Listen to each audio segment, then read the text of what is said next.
दोस्तों, महाभारत ग्रंथ में भोजन करने के बहुत ही ज़रूरी नियम बताए गए हैं। अगर कोई मनुष्य इन नियमों का पालन करते हुए भोजन करता है तो उसे आरोग्य के साथ साथ सुख, वैभव और लक्ष्मी की प्राप्ति भी होती है। शास्त्रों में बताए गए ये नियम वैज्ञानिक दृष्टि से भी परिपूर्ण हैं।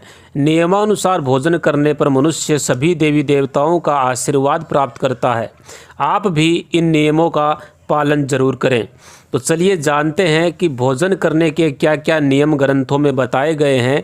भोजन करने का सबसे पहला नियम, भोजन करने से पहले इन 5 अंगों को अच्छे से धोना चाहिए।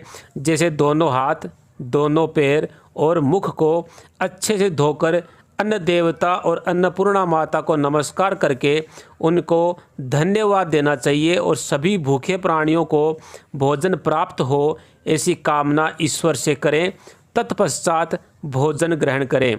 भोजन बनाने वाली महिलाओं को स्नान करके शुद्ध मन से ही रसोई घर में भोजन बनाना चाहिए। सबसे पहली रोटी गाय के लिए और अंतिम 2 रोटियां कुत्ते और कौवे के लिए अलग रखनी चाहिए। फिर अग्निदेव और घर के अन्य देवी देवताओं को भोग लगाकर ही घर वालों को भोजन करवाना चाहिए। भोजन रसोई घर में सबके साथ बैठकर ही करना चाहिए। परिवार के सभी सदस्यों को एक साथ बैठकर ही भोजन करने का प्रयास करना चाहिए। नियमानुसार परिवार के सभी सदस्य अलग अलग भोजन करते हैं तो उनके बीच प्रेम और एकता कायम नहीं रह पाती। दूसरा नियम, भोजन का समय। प्रातः और संध्या के समय ही भोजन करने का विधान ग्रंथों में बताया गया है, क्योंकि पाचन क्रिया की जठरा अग्नि सुबह सूर्योदय से 2 घंटे बाद तक और शाम को सूर्यास्त से 1 घंटे पहले तक प्रबल अवस्था में रहती है। जो व्यक्ति सिर्फ एक समय भोजन करता है वो योगी है, और जो व्यक्ति 2 समय से अधिक बार भोजन करता है वो भोगी कहा गया है। तीसरा नियम, भोजन की दिशा। भोजन पूर्व और उत्तर दिशा की ओर मुख करके ही करना चाहिए। दक्षिण दिशा की तरफ मुख करके किया गया भोजन भूत प्रेत को प्राप्त होता है। पश्चिम दिशा की तरफ मुख करके किया गया भोजन शरीर में रोगों की वृद्धि करता है। चौथा नियम, ऐसी अवस्था में भोजन बिल्कुल ना करें। चारपाई पर बैठ करके या बिस्तर पर बैठ करके, खड़े होकर के या चलते चलते भोजन नहीं करना चाहिए। टूटे फूटे बर्तनों में भी कभी भोजन नहीं करना चाहिए। मलमूत्र का वेग होने पर भी भोजन नहीं करना चाहिए। गुस्सा, चिंता और लड़ाई झगड़े के माहौल में भी भोजन करना अनुचित माना गया है। पीपल और वट वृक्ष के नीचे बैठकर भी भोजन नहीं करना चाहिए। परोसे हुए भोजन की कभी निंदा नहीं करनी चाहिए। जूते पहनकर या सिर ढककर भी भोजन करना अनुचित माना गया है। आइए अब जानते हैं कि भोजन कैसा होना चाहिए। बहुत अधिक तीखा, बहुत अधिक मीठा या बहुत अधिक गर्म भोजन नहीं करना चाहिए। किसी के द्वारा जूठा छोड़ा गया या आधा खाया हुआ भोजन भी नहीं करना चाहिए। आधा खाया हुआ फल, मिठाइयाँ आदि फिर से नहीं खानी चाहिए। खाना छोड़कर उठ जाने के बाद तुरंत दोबारा भोजन नहीं करना चाहिए। कुत्ते या पशु द्वारा स्पर्श किया हुआ भोजन कभी नहीं करना चाहिए। रजस्वला स्त्री द्वारा परोसा गया भोजन करना भी शास्त्रों में अनुचित बताया गया है। मुख से फूंक मारकर ठंडा किया हुआ भोजन, बासी भोजन या श्राद्ध का निकाला हुआ भोजन करना भी अनुचित बताया गया है। बाल गिरा हुआ भोजन भी शास्त्रों में नियम के विरुद्ध बताया गया है। गुस्से में परोसा गया, कंजूस के द्वारा परोसा गया, वेश्या के हाथों से परोसा गया, अनादर युक्त अवहेलना करते हुए परोसा गया भोजन कभी ना करें।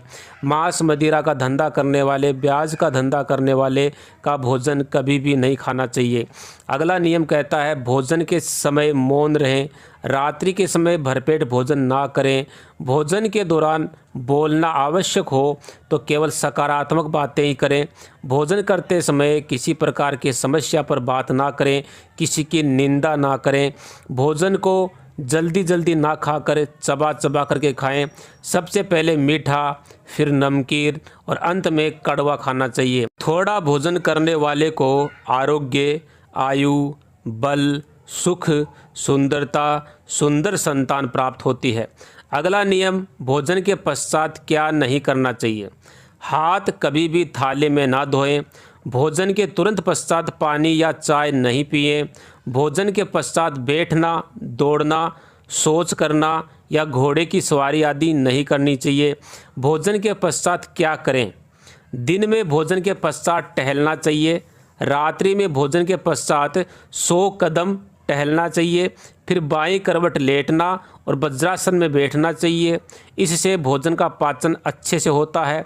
भोजन के 1 घंटे पश्चात गुनगुना मीठा दूध पीने से भोजन का पाचन अच्छी तरह से हो जाता है।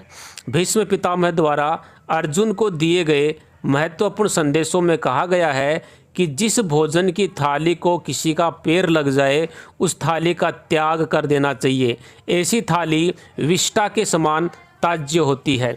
भीष्म पितामह कहते हैं कि भोजन के दौरान थाली में बाल आने पर उस भोजन को छोड़ देना चाहिए।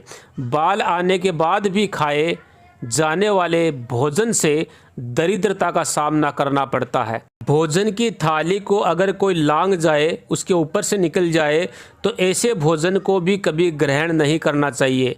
ऐसे भोजन को कीचड़ के समान सोच करके छोड़ देना चाहिए। भीष्म पितामह ने अर्जुन को बताया कि एक ही थाली में भाई भाई अगर भोजन करें तो वो भोजन अमृत के समान होता है। ऐसे भोजन से स्वास्थ्य, धन धान्य और लक्ष्मी की वृद्धि होती है। भीष्म पितामह के अनुसार पति पत्नी को एक ही थाली में भोजन करना निषिद्ध माना गया है। भीष्म पितामह के अनुसार अगर पति और पत्नी एक ही थाली में भोजन करें तो ऐसी थाली मादक पदार्थों से भरी हुई मानी गई है। पत्नी को पति के भोजन करने के पश्चात ही भोजन ग्रहण करना चाहिए। ऐसा करने से घर में सुख, समृद्धि और धन में वृद्धि होती है। भीष्म पितामह ने सबसे अच्छा भोजन माँ के हाथ का बताया है। तो दोस्तों, ये थी वो महत्वपूर्ण बातें जो महाभारत ग्रंथ में बताई गई हैं। अगर ये जानकारी पसंद आई है तो चैनल को सब्सक्राइब करें, वीडियो को लाइक और शेयर करें, कमेंट में लिखें हर हर महादेव, जय श्री राम।